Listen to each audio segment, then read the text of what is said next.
Timbog ang 4 na lalaki na sangkot umano sa paihi modus sa Malabon City. Nasabat ang libo-libong litrong iligal na diesel na aabot sa 20 milyong piso ang halaga. Nasa frontline ng balitang yan si Mobile Journal, Alexis Ebue.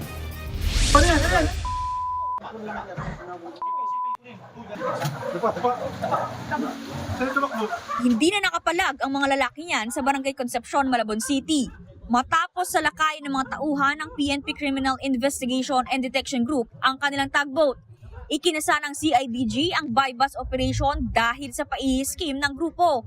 Tumambad nga sa mga otoridad ang nasa 100,000 litro ng diesel na karga ng 2 tugboat.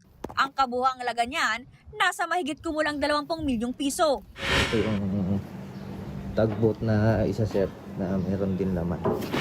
Kinumpiska ng mga otoridad ang mga bangka at karga nitong petrolyo. Inaresto naman ang 4 na lalaki na datnan sa lugar, kabilang dyan ang kapitan at mga pahinante ng mga bangka. Ayon sa CIDG, hindi lang iisang grupo ang gumagawa nito sa Malabon at sa Navotas. Nagkalat daw ang mga ito sa laot, kung saan isinasalin ang mga petrolyo sa kaibabagsak sa pangpang. Kukunin na itong mga tugboats na ito sa laot. Okay? Dadalhin sa area ng Malabon, Navotas. From there, may naghihintay ng mga tanker. I-fill up nila yon, pupunuin nilang mga yon. Yung tanker naman, yun ang magdi-distribute sa mga consumers niya sa baba. So yun yung ano nun, at a lower price.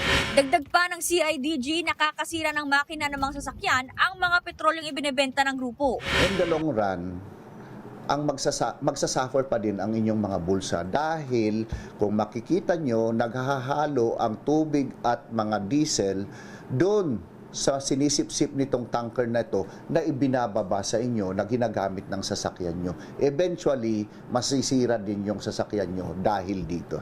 Sa ngayon, patuloy pa ang investigasyon sa pagtugi sa mastermind ng operasyon. Nasa kustudiya ng mga pulis ang mga naaresto at mahaharap sa kaukulang kaso.